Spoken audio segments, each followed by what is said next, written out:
We in Eastern Kentucky have a facility for educating our children that's available in few other areas of the nation.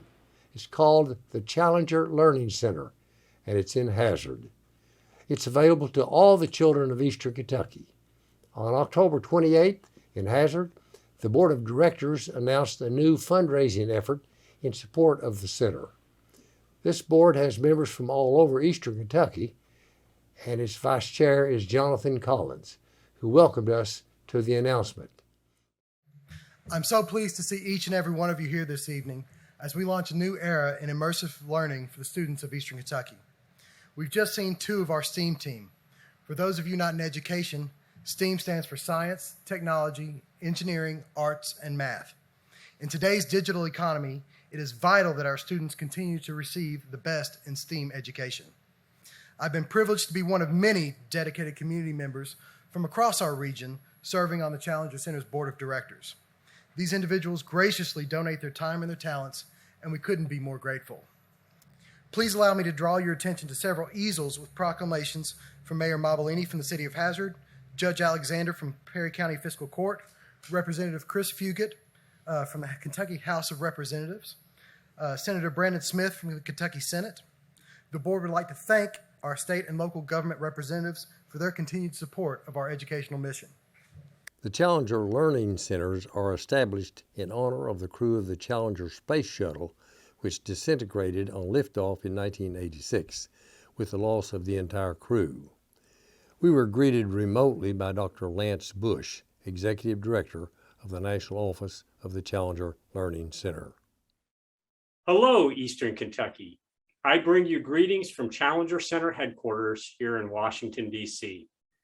For more than 35 years, we've been carrying forward the legacy of the incredible Challenger crew.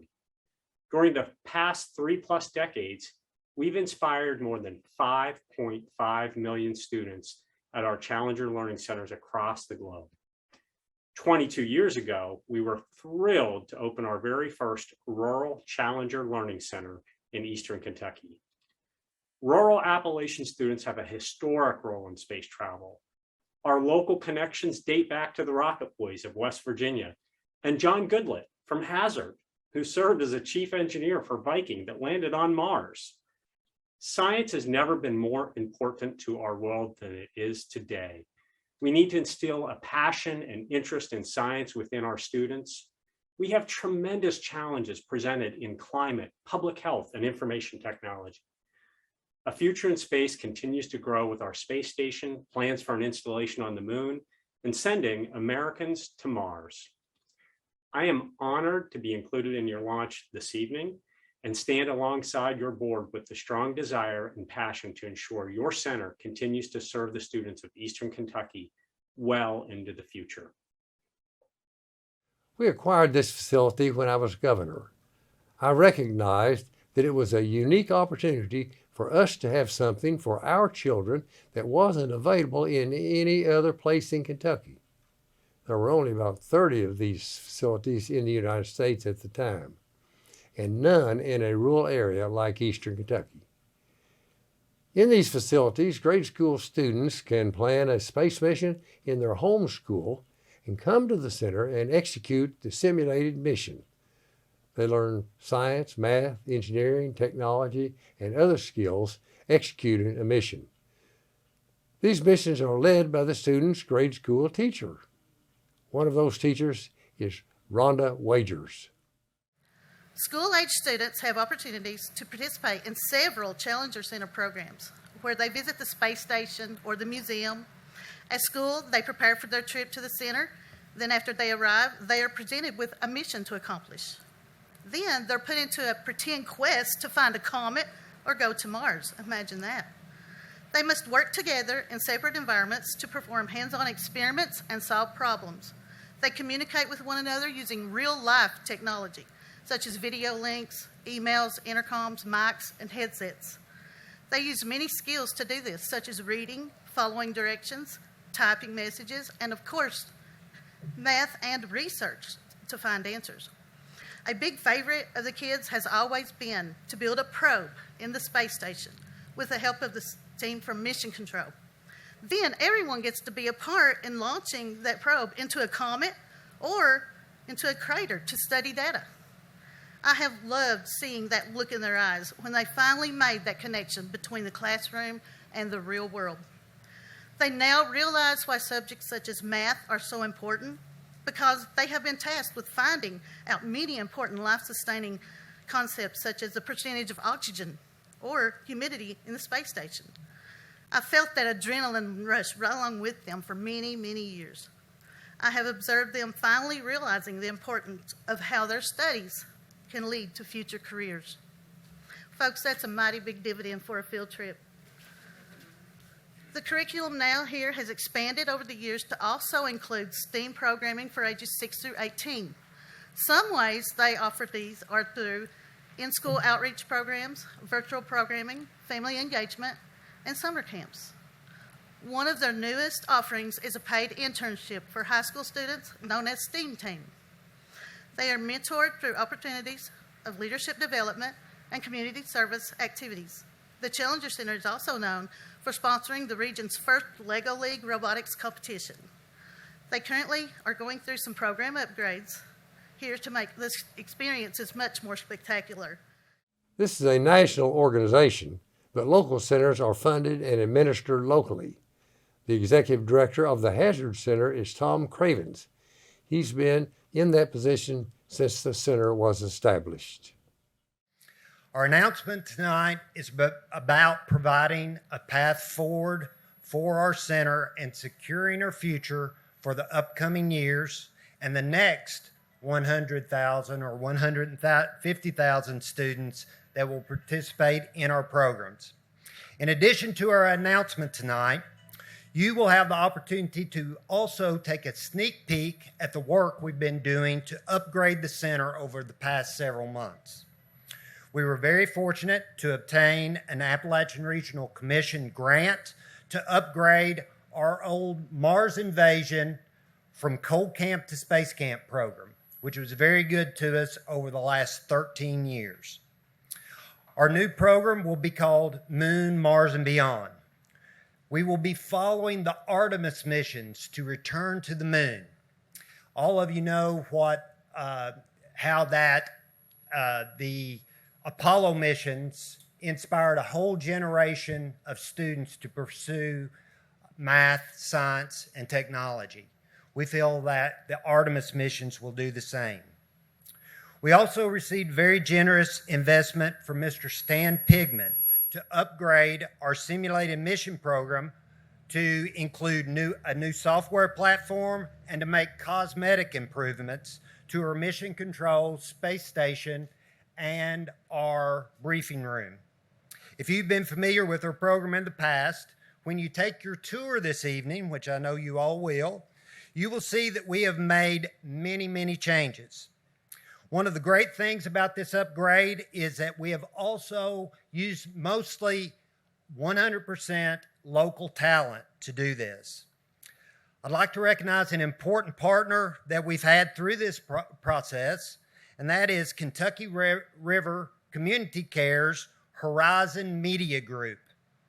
That's led by Mr. Charles Boggs, who's standing back there in the back. And as you do your tour today, you will see several of the projects inside that were created by the Horizon Group here in Hazard. And we appreciate Charles and his team's participation in our program. Our Challenger staff also has been working night and day on this upgrade, and I'm not lying about that. And we're doing much of the manual labor ourselves, as in doing the painting, pulling the data cable, installing exhibits, or putting in the speaker systems. Everything we're pretty much doing on our own.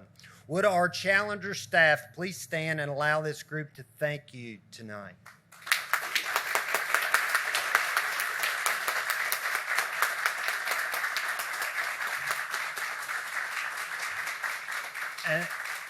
And that includes Mr. Fix-It, Doug Bryan over there, who was not under the tent. We've even brought back John Hanshoe, our very first flight director that we hired who worked with us for 13 years to help us. Do we have any former Challenger employees here? I didn't see any. Everyone. Amanda is back here. We had invited some other past Challenger employees. So thank you for coming tonight, Amanda. I also want you to know that this project is not yet complete and that we still have many improvements yet to come, especially for the Moon, Mars, and Beyond exhibit. We'll supply you some information during your tour tonight that will hopefully give you a picture of what is yet to come. With these new changes, we will be reopening the center after COVID as almost a completely new Challenger Center, one with new and improved simulated missions and a one-of-a-kind interactive exhibit in Moon, Mars, and Beyond. But this evening is not entirely about staff, board, or the building here. This evening is about changing lives of our most precious resource, our children. You know, it's not a common thing to have a center like the Challenger Center located in a small rural area. We all know that many of our young people in this region have fewer opportunities and are exposed to fewer life-changing experiences that children in other areas receive. This center allows them to see themselves in a different light. After they launch a probe that successfully relays information back to Earth, or after they design, build, and program a robot to successfully complete a task, these experiences make them think bigger and dream bigger dreams. We know the Challenger Center makes a huge impact on the lives of young people who participate in our program because they tell us about it. We have a short video here that you can hear some of their stories and what they have had to say about the Challenger Center. Walking through the doors of the Challenger Center the first time, it was like a gust of wind hits me. And you look up and you just see so many cool things as a kid. You see an astronaut suit that's instantly gets you hooked. You take a walk through the Interactive Science Center and you see all these cool exhibits, and you really get a hands-on experience with science at such an early age that it just sparks that drive.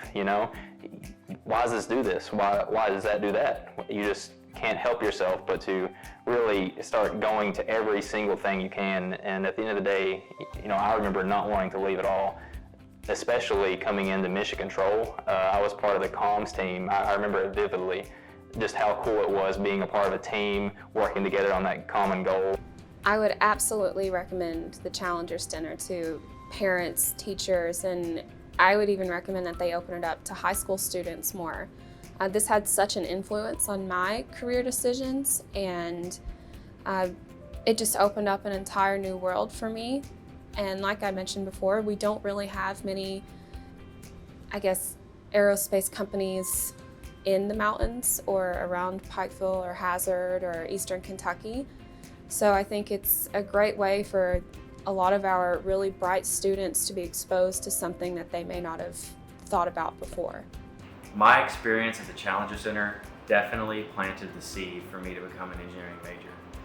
I was already really interested in math and science, but this Challenger Center helped me see what it could be from a day-to-day basis. It helped me get some type of real experience as to what I could potentially do with an engineering degree, because NASA does hire a lot of engineers, and that helped. That thought was planted in my head, and for the longest time I thought, I'm going to be an aeronautical engineering major and I'm going to go work for NASA. The tables turned a little bit and I ended up becoming a chemical engineering major because I really enjoy chemistry. But without the Challenger experience, I don't think I would have had the same type of thought process and thought path that I ended up having. Over the years, the people of this area have improved and expanded the center and the different services which are available to our students. The time has now come for us to expand it again. Dr. Ed Hughes, former president of Hazard Community and Technical College, gave us some of the history of how this center got started. 25 years ago, Alice Noble, who was a retired Hazard High School teacher, brought to our community the idea of a Challenger Learning Center. Her idea was shared in a large group meeting that was held at Hazard City Hall, hosted by Mayor Bill Gorman.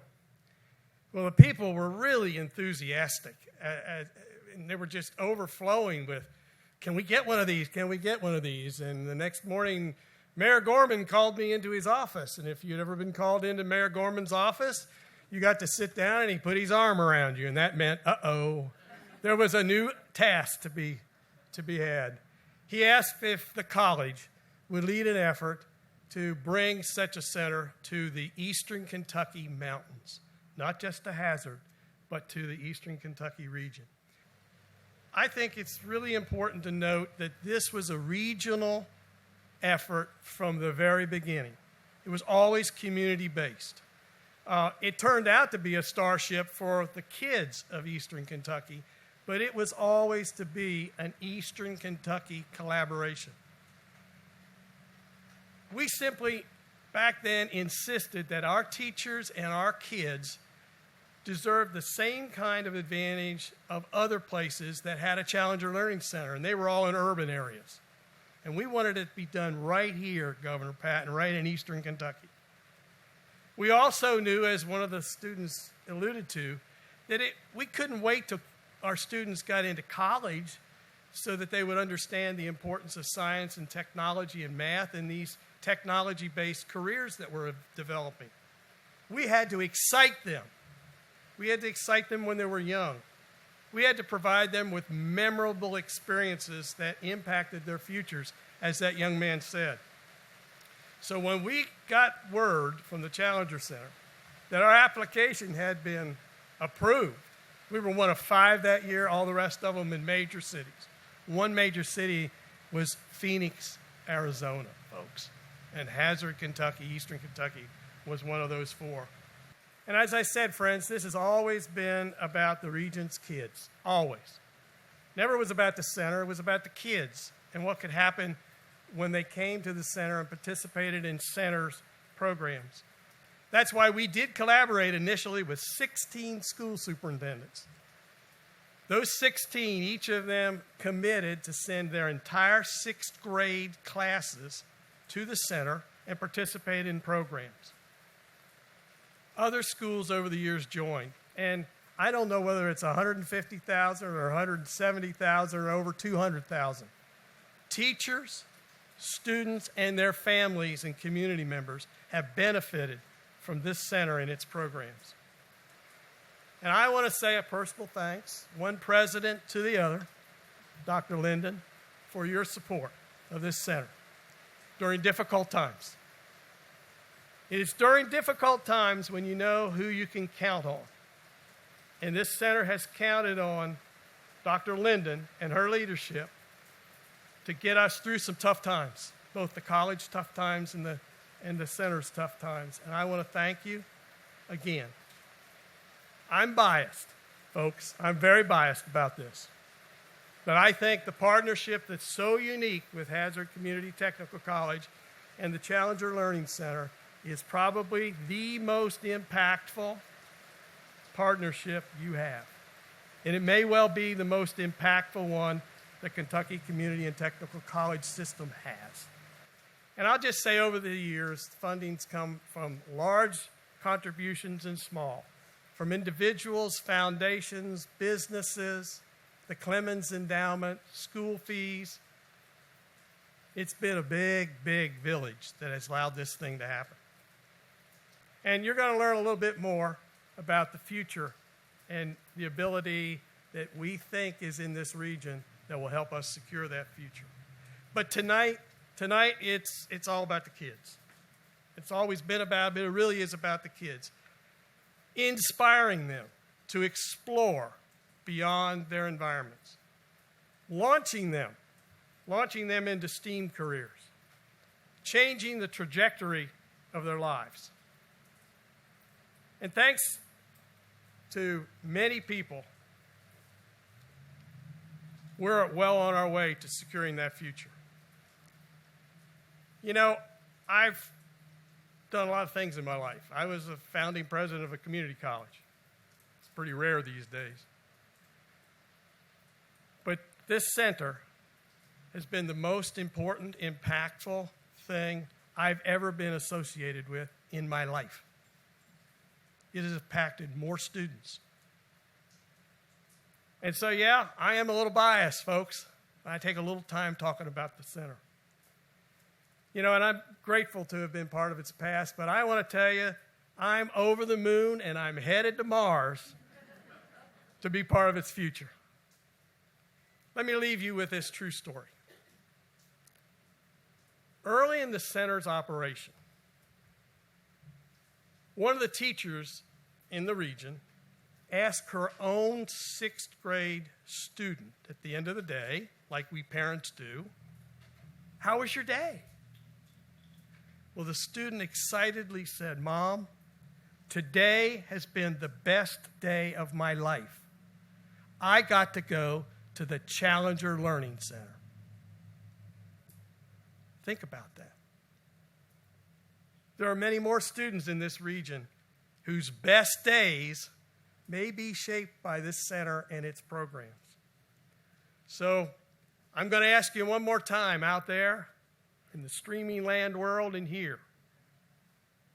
Join me in this great big village in securing the future of the Challenger Learning Center of Kentucky for the future of our kids. Now, if you will join me in welcoming to the stage the chairwoman of the Challenger Learning Center of Kentucky's capital campaign, Ms. Janice Bradford. Thank you.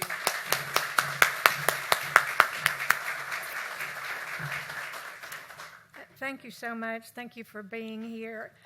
You know, what can I say that hasn't already been said? A couple of years ago, I was approached and asked if I would serve as the chairperson for this capital campaign, which is the first that the center has had in its 22 years of service. I've always been a fan. In fact, it was one of the first places that I visited when I came to Hazard 20 years ago. I've always been a fan, and what a treasure we have here in Eastern Kentucky. And if you want to have an exciting experience, come to the center when the students are there. I've been fortunate to be there a couple of times, and there's so much excitement, these kids can just hardly contain themselves. I just want to stress that we do have an outstanding board. We have about 30 members, diverse members, and all of them have committed and have contributed to this campaign. The purpose of this campaign is to raise money for the students, to keep this wonderful treasure that we have here going, to help the students and continue to impact their lives. And yes, I have to stress this again, over 50 school districts and over 150,000 students have walked through these doors, and their lives have been touched and their lives have been changed. This past 2 years, we've been in the silent phase of our campaign, and we've done well. We're going to announce that in just a few minutes, and tonight we're going to announce the public phase of the campaign.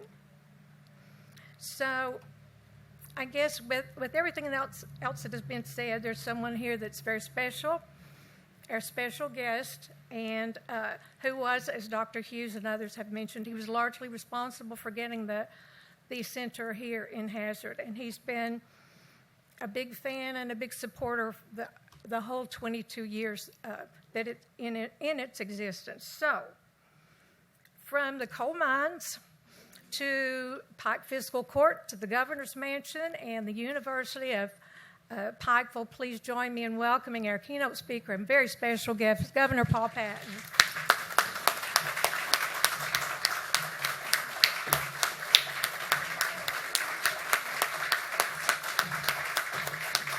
Thank you, Janice, and thank you all for getting together tonight and celebrating and committing to support a very important community function.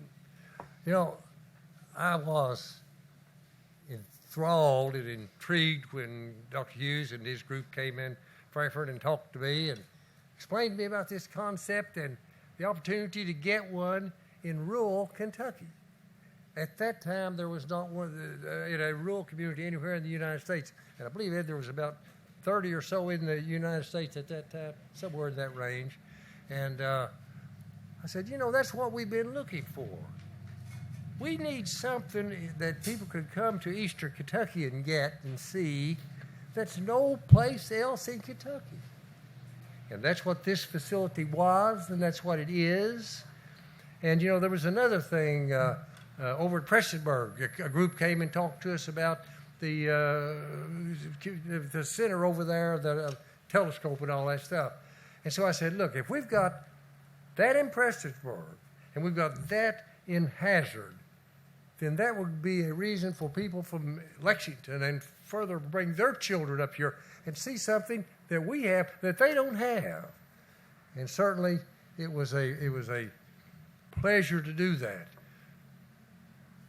And I'm proud, like Ed Hughes, I'm proud to have at least had a part in starting this center. But I'm not the one that did it. It is your center. Not necessarily, even though Perry County and Hazard have provided the bulk of the support and leadership, this is an Eastern Kentucky facility, just like the one over Prestonsburg is an Eastern Kentucky facility. And it deserves the support of people all over Eastern Kentucky.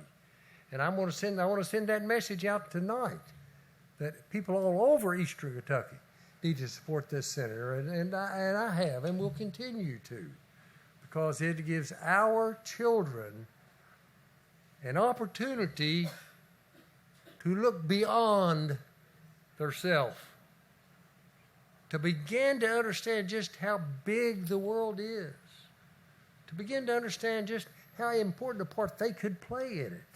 The opportunities are unlimited, and people from Eastern Kentucky can do that just as good as people from any place else. And this center is the core of the way we project that opportunity to our young people in Eastern Kentucky. It's up to you. It's your center. You know, Senator, governors can proclaim and legislators can enact, but it takes boots on the ground to do the job. And that's what this community has provided, is boots on the ground. The leadership of Ed Hughes, while he was president here, made sure that it got started and it survived those treacherous early years. And the dedication of Tom Cravens is phenomenal. Phenomenal that he has seen the importance of this and committed his life to this. Few people would commit to a community endeavor to the extent that Tom Cravens has, and that without Tom Cravens and his dedication, this facility would not have survived. It's up to us. It's up to us, me and you, and people in Pike County and Perry County and Leslie County and McGoffin County and Bertha County and all of the Eastern Kentucky that wants to take pride in something that is unique. It's up to us to make sure that it survives. It'll be a constant struggle. It's not over. It's not a struggle. It's not over. Even when this capital campaign is over, the struggle is not over. It'll be there. And it's up to us, the people of Eastern Kentucky, not just Perry County, the people of Eastern Kentucky, Pike County, Floyd County, Martin County, all of these counties, and the people, the leaders that want to see Eastern Kentucky grow and survive and prosper, as I do, it's up to them to recognize this unique opportunity and provide the financial support that it's going to continue to take to make sure that this facility continues to provide opportunities to the children for the next 22 years and the next 200,000 children and beyond, just like they have for the last 22 years and the 150,000 or so students that have already benefited from this program. We have now raised $1,950,000. $1,950,000. Almost $2 million.